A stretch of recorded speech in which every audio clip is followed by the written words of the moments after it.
ভাবতে পারো, প্রায় 15 বছর পর আবার ফিরছে সেই ঐতিহাসিক কুচকাওয়াজ, যে দৃশ্য একসময় ছিল গর্বের প্রতীক, শৃঙ্খলার প্রতিছবি। আজ আবার সেটাই দেখতে যাচ্ছে পুরো বিশ্ব। হ্যাঁ, দীর্ঘদিন বন্ধ থাকার পর আবারও আয়োজন করা হয়েছে এই বিশাল কুচকাওয়াজ। আর ইতিমধ্যে শুরু হয়ে গেছে জোরে সোরে প্রস্তুতি।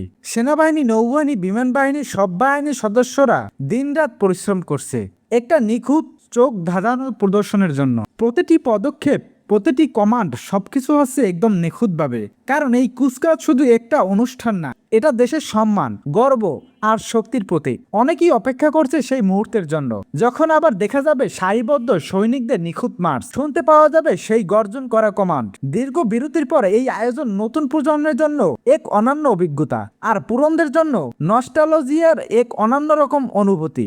এখন শুধু অপেক্ষা, কবে শুরু হবে সেই মহামুহূর্ত।